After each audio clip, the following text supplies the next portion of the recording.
बड़ों और बुजुर्गों को चरण स्पर्श, साथियों को नमस्ते और बच्चों को ढेर सारा प्यार। आइए शुरू करते हैं एक और प्यारी कहानी। कहानी का शीर्षक खुशियों की पोटली। गप्पू हाथी और चिंचू बंदर दो पुराने दोस्त थे। वे एक छोटे से गांव के चौराहे पर अपनी प्यारी सी परचून की दुकान चलाते थे, गप्पू चिंचू स्टोर्स। गप्पू एक बड़ा गोल मटोल हाथी था जो हमेशा नीला कुर्ता और सफेद धोती पहनता था, साथ में गोल चश्मा और झोला।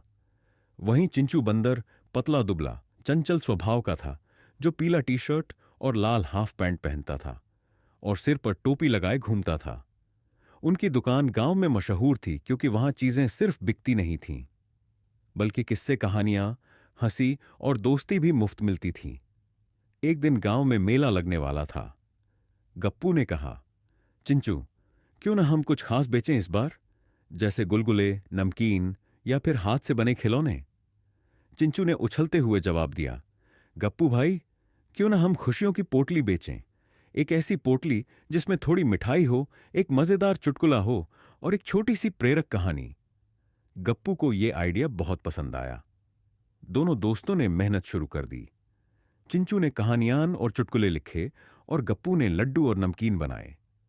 दोनों ने मिलकर रंग बिरंगे कागज में खुशियों की पोटलियां बांधी। मेला शुरू हुआ। चारों तरफ रौनक थी। खरगोश झूला झूल रहे थे, बतखें गुब्बारे बेच रही थीं और कछुए चाट का ठेला चला रहे थे।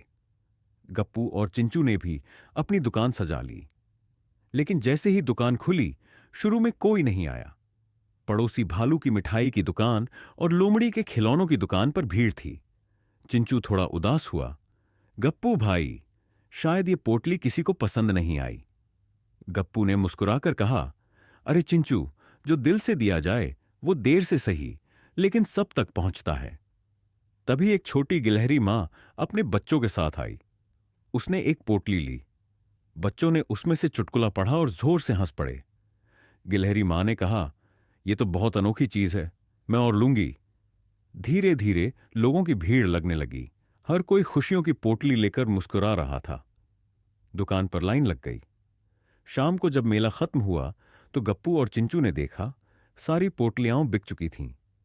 लेकिन उससे ज्यादा उन्हें इस बात की खुशी थी कि उन्होंने सबको मुस्कुराहटें दी। चिंचू बोला, गप्पू भाई, हमने कर दिखाया, हमारी पोटली सबसे अलग थी। गप्पू ने सिर हिलाया और कहा, जहां चाहा वहां राह। और फिर दोनों दोस्तों ने एक दूसरे को गले लगाया और ठहाके लगाते हुए दुकान समेटी।